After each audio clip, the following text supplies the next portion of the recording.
Logo Projo akan kita rubah supaya tidak terkesan kultus individu. Projo itu artinya negeri dan rakyat.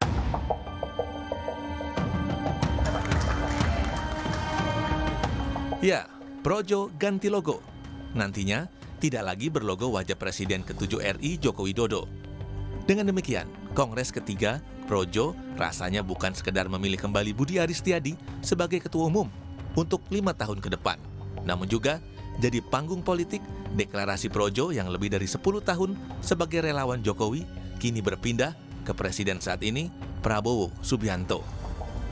Sinyal dan simbolnya sudah jelas terpampang dari kehadiran Ketua Harian Partai Gerindra, Sufmi Dasko Ahmad, hingga pernyataan Budi Ari bahwa Projo akan memperkuat suara Prabowo dan Gerindra di pemilu 2029. Karena kita ingin agenda-agenda politik Pak Presiden Prabowo ini memiliki dukungan yang kokoh dari partai politik yang dipimpin oleh Presiden Prabowo, gitu loh, supaya presidensialismenya efektif. Gitu loh. Sekarang 13%, kalau lebih kuat kan lebih efektif. Enggak. Projo ini kan sejak awal mendukung Pak Prabowo. Itu kan tadi saya udah bilang bahwa Projo ini sejak awal dukung Pak Prabowo. Projo ini kan organisasi pelopor, pendukung Prabowo Gibran, bukan ikut-ikutan dukung Prabowo. Sementara itu, Ketua Harian Partai Gerindra, Sufmi Dasko Ahmad, merespon santai keinginan Budi Ari dan anggota Projo yang ingin gabung Gerindra. Saya belum dengar langsung, nanti kalau sudah dengar langsung saya tanggepin. Ya, kan? Ya kalau Gerindra siap, gelombang besar dari manapun. Ya kita namanya aspirasi, tentu kita akan pertimbangkan untuk diakomodir. Demikian. Di sisi lain, pengamat politik, Direktur Eksekutif Trias Politika Strategis, Agung Baskoro menilai langkah Budi Ari dan Projo yang merapat ke Gerindra agar tidak identik dengan Jokowi merupakan langkah yang logis, karena Projo butuh backup politik baru usai Jokowi tak lagi menjabat. Politik yang dilakukan Budi Ari, Ketua Projo, untuk masuk Gerindra dan mengganti logo Projo agar tak identik dengan Pak Jokowi merupakan langkah pragmatisme politik yang logis dan realistis, karena suka atau tidak, Budi Ari dan Projo butuh backup politik baru pasca Pak Jokowi tak lagi menjabat. Apalagi serangan demi serangan yang dihadapi Projo sebagai benteng utama Pak Jokowi dan keluarga Solo tak berbuah insentif politik yang maksimal. Projo yang selama 10 tahun lebih sering disebut Pro Jokowi akan memulai petualangan baru tanpa embel-embel nama Jokowi. Projo akan menempel Presiden Prabowo. Pertanyaannya, apakah gabungnya Projo ke Gerindra akan berjalan mulus-mulus saja tanpa kendala? Sejauh mana Projo survive di kancah politik nasional? Kita tunggu saja. Tim Liputan, Kompas TV. 10 tahun lebih menjadi bagian tidak terpisahkan dari Presiden ke-7 Republik Indonesia Joko Widodo. Projo kini menempel Presiden saat ini Prabowo Subianto dan tentunya bertekad untuk mendongkrak suara Partai Gerindra di pemilu 2029 mendatang. Bagaimana kemudian membaca manuver Projo dan sejauh mana Projo survive atau bahkan bersinar nantinya menuju 2029 atau justru akan terkena badai politik terkait identitasnya yang lekat dengan Presiden sebelumnya Joko Widodo yang warisan politiknya berpotensi diganggu seperti IKN dan juga Wush. Kita ulas bersama dengan pengamat politik Carta Politika Yunarto Wijaya dan juga Wakil Ketua Umum Projo Freddy Damanik melalui sambungan daring. Selamat pagi Bapak-Bapak, Assalamualaikum. Selamat pagi. Selamat pagi, Assalamualaikum.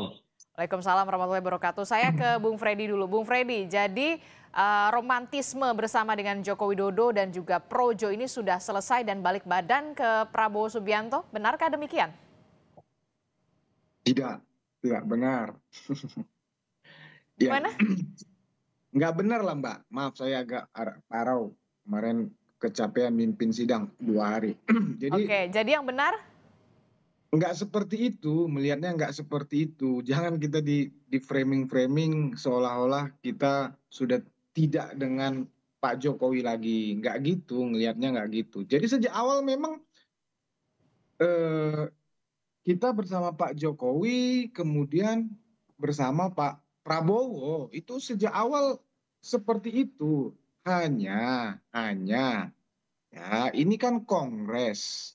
Ya, kalau dari sisi mekanisme organisasi, ya kita ini harusnya terakhir itu Rakernas 2023, kemudian harusnya Kongres itu di akhir 2024, telat hampir setahun kita ini karena kemarin ada pilkada dan seterusnya dan seterusnya. Hmm. Nah, jadi yang secara organisasi seluruh kader Projo itu berkumpul baru kali ini, dan resolusi politik itu ya memang momentumnya di Kongres ini, dan itulah yang terjadi. Nah, jadi memang kita harus bertransformasi seperti yang sudah dijelaskan ketum kami, Budi Ari. Transformasi yang dimaksud adalah sebetulnya itu hanya penegasan. Misalnya nama Projo itu di ADRT kami, ya itu yang sudah sejak tahun 2014, ya anggaran dasar itu di Kumham, memang namanya hanya Projo. Ya, namanya hanya Projo. Pro Jokowi itu adalah bagian dari sejarah. Sejak zaman relawan itu memang namanya pro relawan pro Jokowi. Kemudian bertransformasi menjadi ormas hanya Projo saja, yang artinya yaitu negeri dan rakyat, orang-orang yang mencintai negeri dan mencintai rakyatnya. Nah, kemudian yang sekarang ini kelihatannya transformasi lagi di Kongres ini, yaitu perubahan logo. Perubahan logo. Kami itu diputuskan oleh seluruh peserta. Nah, kami belum memutuskan apa itu logonya. Nanti rencananya akan disayembarakan. Tapi tetap namanya Projo gitu. Kalau namanya nggak ada berubah. Namanya tetap Projo, gitu loh. Kalau orang Projo Manado bilang, ya kita Projo itu artinya Prabowo Jo, katanya begitu. Oh, beda lagi ya. Oke. Jadi nggak ada. Kita hari ini dengan Kongres kemarin, kemudian selesai romantisme dengan Pak Jokowi, kemudian menempel dengan Presiden Prabowo, nggak gitu bacanya. Sejak awal, dan memang yang selain memang kita inisiasi dengan Pak Prabowo, mendukung Prabowo Gibran, itu juga kan arahan dan koordinasi dengan Pak Jokowi, gitu loh. Jadi masih sejalan ini, masih konsisten, hanya penegasan di dalam Kongres, memang itu momentum organisasi, seperti itu. Oke, jadi nggak ada tuh istilah romantisme selesai, begitu sudah putus, itu nggak ada ya? Hanya bertransformasi. Transformasi organisasi aja. Oke, tapi kalau misalkan udah ganti logo begitu, sudah tidak lagi menggunakan, nantinya tidak akan menggunakan wajah siluet Pak Jokowi lagi, nanti akan ke Solo nggak untuk izin untuk merubah logo atau gimana nih komunikasinya?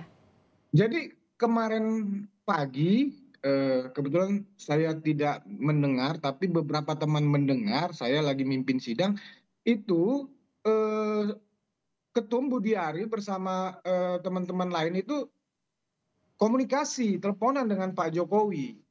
Ya, kita menyampaikan, Pak, dalam waktu dekat kita akan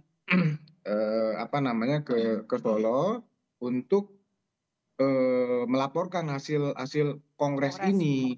Ya, beliau menyampaikan, iya, anytime, kapan saja silakan datang. Jadi kemarin itu konteksnya kemarin komunikasi itu kembali mempertegas sebetulnya. Beliau menyampaikan benar-benar memang tidak bisa hadir karena tanda kutip atas saran dokter. Itu sudah pernah terjadi sewaktu ulang tahun TNI Oktober kemarin. Oke. Begitu. Saya akan ke Mas Toto. Mas Toto, setelah mendengar penjelasan dari Bung Freddy yang membantah romantisme ini sudah selesai, tidak ada balik badan dan segala macam, ini hanya transformasi. Nah, kalau dari kacamata Anda, Mas Toto, apa sebenarnya yang terjadi? Benarkah memang sudah selesai eranya Joko Widodo saat ini? Iya, yang jelas saya pengen komentar dulu ya. Teman-teman Projo ini menurut saya konsisten untuk inkonsisten. Jadi Kalau kita lihat jejak digital, statement dari 2014, Budi Ari pernah mengatakan hati-hati dengan Prabowo yang kemudian berbahaya buat demokrasi ketika Pak Prabowo saat itu ingin menarik diri dari Pilpres. 2018, Bung Freddy Damanik yang bisa jawab siapa dari Projo yang pernah mengatakan kalau perlu Prabowo didiskualifikasi karena kasus Ratna Sarumpait hoax. Bung Freddy udah ketawa tuh. Lalu kemudian 2019 kita tahu 23 Oktober itu Projo pernah mengatakan akan membubarkan diri karena kecewa Prabowo diangkat jadi Menhan dengan beberapa alasan yang saya hormati value-nya. 3 hari kemudian dibantah lagi dengan mengatakan Prabowo patriot sejati. Dari sini saja kita sudah lihat karakter, saya nggak tahu apakah ini sekarang disebut ormas, apakah relawan, atau sekedar sekumpulan orang yang memang ingin bertahan dalam mengekor kekuasaan. Dan buat saya ini tidak mengherankan dengan sepak terjang seperti ini, bahwa ketika kemudian ormas ini kemudian merasa harus tetap ikut dalam kekuasaan, pilihan paling tepat dan paling pragmatis adalah kemudian melekatkan dirinya lebih dekat lagi dengan Prabowo. Dan pada titik itu kemudian keberadaan siluet Jokowi, keberadaan definisi Projo yang masih diartikan sebagai pro Jokowi, tentu saja itu akan dijadikan penghalang. Buat saya ini seperti mengerdilkan Mas Gibran ya. Kalau ditanya apakah kemudian sudah berganti Pak Jokowi, eranya menjadi era Pak Prabowo, iya. Tapi kan kita tahu juga bahwa di situ ada Mas Gibran yang jelas-jelas mewakili Jokowi yang sangat digembor-gemborkan oleh teman-teman Projo. Lalu di mana Anda letakkan yang namanya Mas Gibran? Dan kalau kalian percaya bahwa kemudian Prabowo dengan Jokowi itu adalah keberlanjutan, kenapa harus didikotomikan? Dan kenapa kemudian sekarang seakan-akan nama Jokowi, wajah Jokowi disebut sebagai kultus individu? Saya sering mengatakan itu dan selalu dibantah oleh teman-teman Projo. Sudahlah berkaca diri, jangan kemudian merusak nama relawan. Yang jelas ada fakta empiris ketika ada 2 relawan yang ditempatkan menjadi kabinet, dua-duanya berakhir buruk. Yang satu namanya Noel dengan Jokowi mania yang juga sama tuh ceritanya, berubah menjadi Prabowo mania. Sekarang lalu ada Budi Ari yang kemudian dipecat, itu fakta empiris. Lalu kemudian juga mengikuti jejak Noel juga, malah kemudian melekatkan dirinya walaupun namanya Projo, tapi menghilangkan nama Jokowi dan lebih mendekatkan. Oke, Mas Toto, sepertinya sinyal Anda sedikit terputus, begitu kami akan memperbaiki lagi. Tapi kemudian tadi kita sudah dengarkan bagaimana paparan Anda dan juga pemahaman Anda soal ini begitu ya. Nah kalau saya ke Bung Freddy. Siapapun, tapi fokus pada yang namanya value-value yang saya jarang sekali mendengar itu dari teman-teman Projo ketika menjelaskan apa yang bisa dilakukan oleh Prabowo ke depan. Oke, maaf sekali Mas Toto tadi ada sempat terputus suara Anda, bisa diulangi lagi penjelasan Anda di saat setelah dikotomi tadi? Mas Toto? Jelek sinyalnya. Oke, sinyalnya sedikit bermasalah. Saya ke Bung Freddy. Bung Freddy, bagaimana Anda bisa menjawab ini? Projo konsisten yang inkonsisten begitu ya? Sekelompok orang yang hanya bertahan untuk mengekor kekuasaan. Benarkah demikian? Ya, itu kan udah selesai.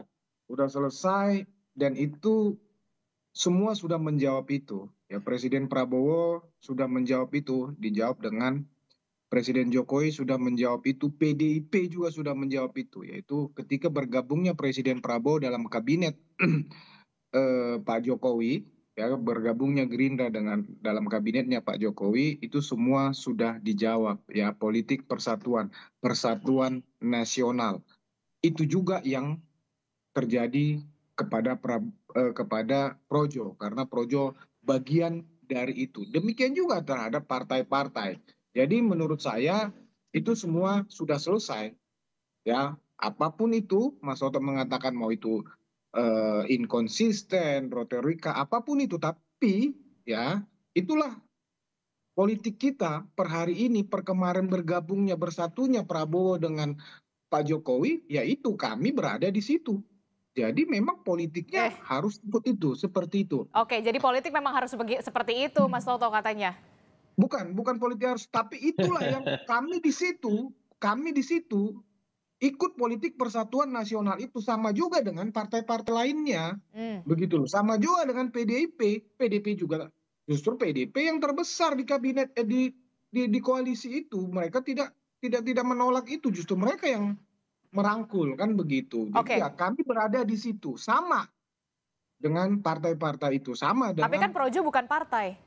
ya, kami bukan partai, tapi kami berada di situ. Kami bukan partai, kami adalah ormas yang berpikir dan bertindak, berperilaku kami seperti politik. Kan seperti itu, terserah. Mau dibilang lebay apa, tapi itulah Projo hari ini seperti dan sejak kami putuskan menjadi ormas, memang kami sudah memutuskan bahwa akan bertindak, berpikir dan berperilaku secara politik. Ya, tidak seperti ormas-ormas yang lainnya, misalnya kepemudaan, yang lainnya beda. Kami memang menyatakan kami ormas politik dan tidak ada masalah, memang itulah kami, begitu loh. Oke, Mas Toto.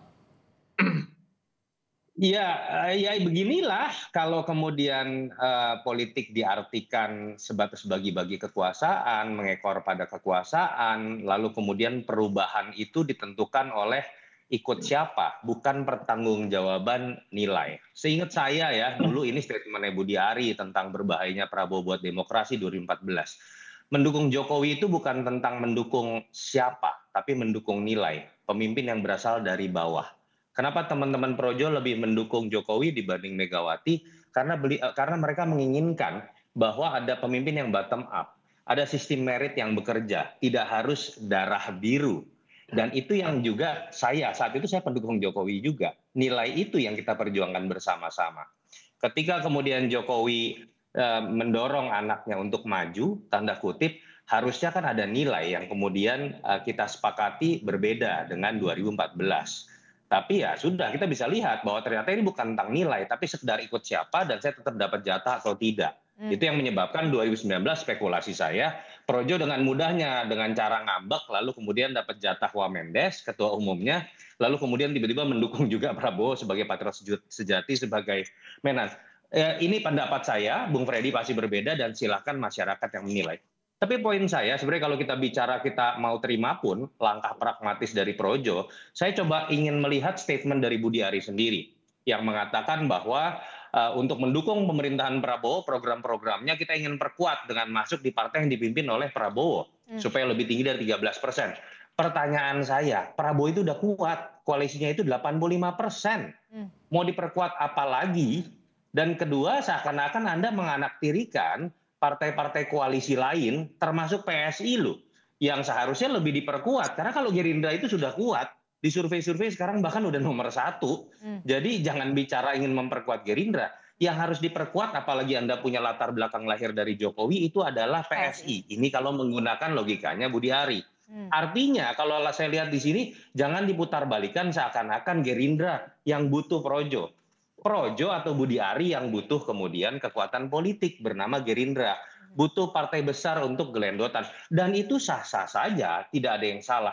Tapi dalam konteks pendidikan politik, paling tidak argumentasi itu diberikan dengan hal-hal yang masuk akal dan jangan kemudian diputar-balikan lalu kemudian membuat orang malah menjadi bingung. Ya paling tidak kalau tidak memberikan kontribusi secara elektoral, memberikan kontribusi lah secara pendidikan politik. Itu Terakhir, saja. saya mau ke Mas Toto. Singkat saja, mampukah kemudian Projo ini bisa bertahan dengan kemudian berbalik badan justru kemudian mencoba bertahan untuk mengekor kepada kekuasaan di 2029? Pada akhirnya sejarah yang memperlihatkan baik ormas ataupun partai itu bertahan karena terpaan sejarah, prinsip yang dipegang, values yang tetap dipertahankan. Atau memang memiliki sosok yang sangat kuat karena sangat karismatik, dihormati untuk kemudian bisa menjadi magnet elektoral. Itu di level partai. Ormas pun kira-kira seperti itu ketika berbicara ormas politik. Pertanyaannya apakah Projo memiliki syarat? Buat saya Projo adalah ormas yang paling inkonsisten. Yang tadi saya sudah jelaskan dengan berbagai macam alasan. Sehingga prinsip apa dan value apa yang bisa kemudian jadi faktor pengikat. Yang kedua ya apakah Budi Ari bisa menjadi magnet elektoral? Yang menjadi menteri saja dipecat, lalu kemudian sekarang orang bingung menerjemahkan apakah dia orang Prabowo ataupun orang Jokowi. Mohon maaf, saya tidak melihat prasyarat itu ada. Oke, terakhir Bung Freddy, apa jawaban Anda soal penjelasan tadi Gerindra koalisinya tidak pemerintahan itu tidak perlu lagi didukung. Yang perlu didukung kalau memang Projo itu ya harusnya mendukungnya PSI begitu, yang butuh dukungan, butuh support, bukan kemudian malah mendukung koalisi pemerintahan yang sekarang ini sudah kuat. Ya, memang kita salut melihat dengan Mas Toto ini. Ya, beliau ini konsisten sejak awal, memang narasinya seperti itu. Ya, narasinya selalu adu domba kan begitu, adu domba Prabowo Jokowi, sekarang adu domba Projo kemana-mana. Ya, tidak seperti itulah. Kita Ditanya apa, jawabnya apa. mendukung itu dalam banyak hal kita dengan narasi juga bisa mendukung ya. Jadi bukan kita mengecilkan partai-partai lain, kita mengecilkan Gerindra, tapi itu menggambarkan, menunjukkan dengan narasi saja kita itu menunjukkan bahwa kita memang pengen mendukung pemerintahan ini. Jadi bukan berarti kita lebih hebat dari partai-partai lain, bukan berarti kita lebih hebat dari Gerindra, bukan. Ya, kita menunjukkan niat baik kita sebagai ormas politik, saya rasa itu sudah menjadi dukungan. Itu kami melihat hal itu positif. Kalau dengan PSI ya itu ya sekali lagi masalah partai itu ketua umum kami secara pribadi menyatakan beliau bergabung dengan Gerindra. Ya, tetapi dalam salah satu resolusi kongres kami bahwa Ormas Projo tetap akan menjadi organisasi yang setia di garis rakyat dan setia dengan ormas kerakyatannya. Jadi tidak masuk dalam politik formal secara organisasi, tapi individu dibebaskan. Banyak kader kami, banyak PSI, ada Golkar, banyak Gerindra. Jadi semua di dalam Projo itu ada berbagai partai. Tapi ya pertanyaan saya nanti sudah diperjelas lagi untuk simbolnya lagi, sudah tidak memakai lagi gambar Pak Jokowi. Gambar siapa jadinya? Kalau diganti, karena sudah diputuskan diganti, sudah pasti tidak siluet Pak Jokowi. Masalah nanti apa itu belum diputuskan. Oke, kita akan tunggu bagaimana langkah selanjutnya dari Ormas Projo ini akan kemana. Terima kasih Bung Freddy Damanik dan juga Mas Toto. Terima kasih sudah bergabung bersama kami. Sehat selalu Bapak-Bapak. Assalamualaikum. Selamat pagi. Terima kasih. Bang Freddy.